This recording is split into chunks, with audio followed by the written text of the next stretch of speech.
I don't even know if a lot of RVers even understand this is a lighting modification you can do in your RV. It's not dimmer switches. It has nothing to do with switching out LED bulbs or even changing lighting fixtures. But it does change the entire look of the inside of the RV, and it's so easy, anyone can do it. Interior LED lights have been pretty standard in RVs. They're really inexpensive to manufacture, they're super power efficient, and they produce very little heat. One bad thing about LED lights that I hear from a lot of people is that they're super harsh and they can be uncomfortably bright. Now this is where dimmer switches come into the equation, which have been an extremely popular modification. And dimmers are great, they do allow you to adjust the intensity, but you still have that harsh, bright white light. So something I did in conjunction with my dimmer switches was adding lens filters. This is a very thin film used in the photography industry that goes over the lighting rigs to change the temperature of the light. What I'm using today will take a 5500K temperature down to around a 4000K temperature. 4000K is similar to the daylight you see in the early morning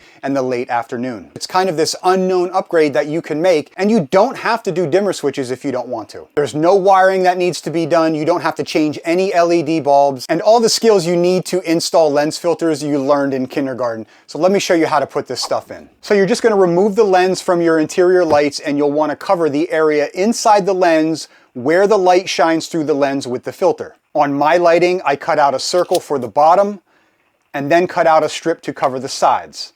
Then install the lens back onto the light fixture, and you're done. Now, I did not install the lens filter in the bathroom because we don't mind having a lot of bright white light in here, but I did install it everywhere else inside the RV. So the reading lights above our bed back here were super bright. We never use them, but if I do need to use these, I'm probably just waking up, so I don't want to be instantly blinded. So I added 2 layers of the filters in these lights. There are different colors and shades if you want to turn your RV into a disco, but what I used was a 1/2 CTO, also known as a 1/2 color temperature orange. 1/2 CTO is subtle enough to not necessarily reduce the amount of light you're getting all that much, but it does change the temperature. This is definitely a personal preference upgrade, but it does make the inside of the RV feel much warmer, and it's a great modification to do if you already have or don't want to install dimmer switches. I'll put links to the lens filter I used along with all the other products in this video down below in the video description and the first pinned comment if you want to check them out. I'll also put a link to our dimmer switch video down below if you want to check that out as well. Oh, and one more thing, it's not going to catch on fire. These lens filters are designed to be next to LED lights. I've had these filters in my lights for probably 5 years now, and I'm in my RV every day filming, so these lights are on all the time. Welcome back, everyone. Today I'm covering some things that I think make great upgrades to your RV right out of the gate. And if you've had an RV for a while, there's some things on this list that you may have never considered. This next upgrade is something I think everybody should have. Now, I choose Tire Minder. You don't have to go with the same model I have. You don't even have to go with Tire Minder. But guys, please get a TPMS. A tire pressure monitoring system is definitely a day one upgrade. Without one, you don't know there's something going on with your tire, usually until it's shredded or you're fishtailing all over the road. With one, you know immediately, and that may only be a few seconds of time, but those few seconds can mean the difference between getting off the road safely or getting into an accident. I use the A1AS system. I chose this one for personal reasons. I just wanted a larger screen, but if I were to recommend a good all-around TPMS, it would be the i10. This is their best-selling system for towables. I'll put a link down below if you want to check it out. Tire Minder is a great company. They have a free battery program. Now, you do pay $5 for shipping, but once a year, they'll send you new batteries for all the sensors that you have.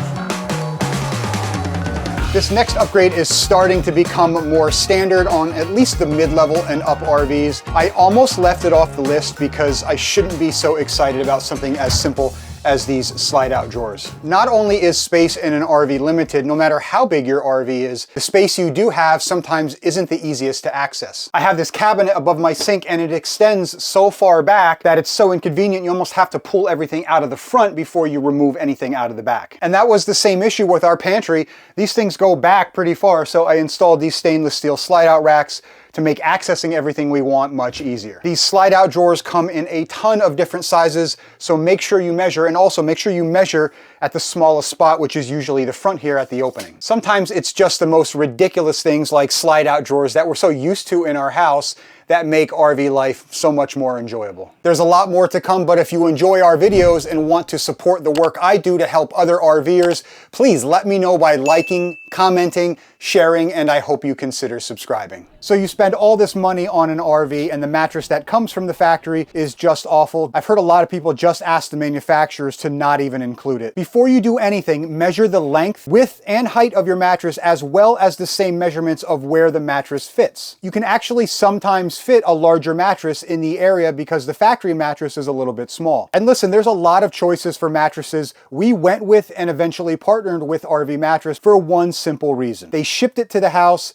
we installed it, and we loved it. I'm not even kidding when I say that I immediately took the one that we had in our house, put it online for sale, and replaced it with the one that we have in the RV. I do a lot of product reviews on this channel, but to endorse a product is something very different, and I would not recommend a product to you guys if I didn't personally use it myself. RV Mattress is a division of Brooklyn Bedding. They are an American-owned company, and they have a factory right in Arizona. They have mattresses for all budgets, and they have the oddball RV sizes that you won't find in a lot of residential stores. They list the actual sizes right on the site, so it's easy to find exactly what you need. They will ship the mattress to you for free. It's got a 10-year warranty, and if you don't like the mattress, you can send it back within 120 days. So if you're in the market for a mattress, go to rvmattress.com/RV tips. Use the code RVTIPS at checkout and you'll get 25% off your mattress. But to sweeten the deal, I worked out a 30% discount. Now that discount's only good through the end of June. I'll put all the information you need to get that 30% discount down below. This upgrade makes my list for two reasons. Number one, the shower head we got with the RV from the factory was awful. The pressure was terrible. In fact, I threw that away a long time before I even started this channel. And reason number two, back when we started camping, we stayed at a few campgrounds that didn't have water connections. So we filled up our tank. We needed it to last 3 or 4 days before we left the campground, and that just wasn't happening. To turn off the water, you had this lever that was kind of really awkward to use, and you couldn't really do it easily with one hand. So I did some research and I found the Oxygenics shower heads, and their selling point was increased water pressure with less water volume. I don't even know how that's possible. Apparently these things have a turbine in them that mixes air with the water and increases the water pressure. I don't know how it works, but it definitely does work. Oxygenic shower head videos have been done to death on YouTube, so I'm not going to do any comparison tests today. We just wanted a better shower head, something with more pressure, and to be able to conserve water when we weren't on full hookups. And Oxygenics is not a sponsor of this channel. I paid for this shower head, but I absolutely love it. Now, some of you may like the wider spread that you get from the shower heads that a lot of people have in their house, and Oxygenics does make those as well. But personally, I like this shower head. I like the pressure that you get from the nozzle. It's also got this button on the side here that's really easy to press with one hand. It drastically slows the water flow down to conserve water when you're applying soap or shampoo. And because it doesn't completely stop the water flow, you don't get that burst of hot water when you turn the water back on. If you enjoy your showers and you want to conserve water, this is definitely a day one upgrade. This next upgrade is huge, especially if you travel with pets. It's the Micro-Air Easy Touch RV thermostat. This is a smart thermostat, so you can monitor and control the thermostat right from your phone via Bluetooth or through an internet connection. It will also send you alerts, so if you're out for the day and the temperature inside goes outside the range that you choose, you'll get a notification on your phone. And while remote access is great, you don't need to be one of those RVers who has a dedicated internet line inside your RV to use all the features this thermostat has. So someone in your party can connect a thermostat to their cell phone's hotspot. You would just leave that cell phone behind when you go out. Then you would just control or monitor the thermostat from another phone. What a lot of people don't know about this thermostat is you can also set schedules. So you can have the air conditioning or the heat turn on during specific times on specific days. It will also allow you to set a range, which the thermostat in my house doesn't even do that. And you can customize this. So for example, if the temperature goes above 70 degrees, the air conditioning will turn on. If the temperature goes below 55 degrees,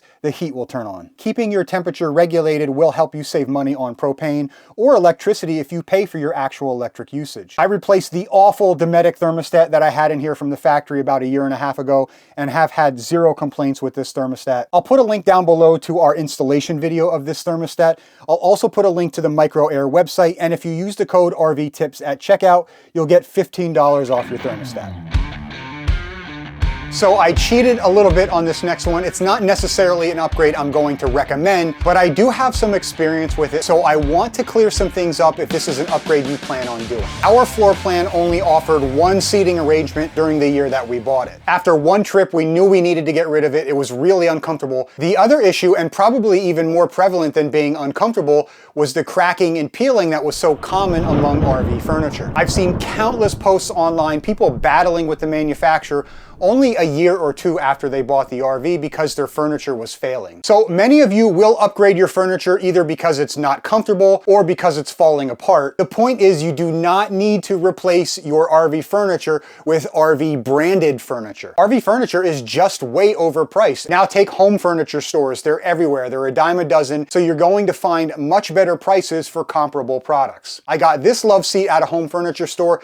I paid either $579 or $599. I can't remember, it was a while back. You could not find a love seat manufactured by an RV furniture company for anywhere near the price. It's held up perfectly for 7 years. Lots of puppy feet, spilled drinks, no cracking or peeling, and the framing easily handles traveling down the highway at 65 miles an hour. So if you need to replace furniture in your RV, measure out the area you need it to go into, and at least check into the options at a home furniture store. I think you'll be surprised how much the price differences are, and it's going to hold up perfectly fine in your RV. Also, all furniture comes apart, so you can get a large piece of furniture through a small RV door. I got this couch in our RV by just removing the backs.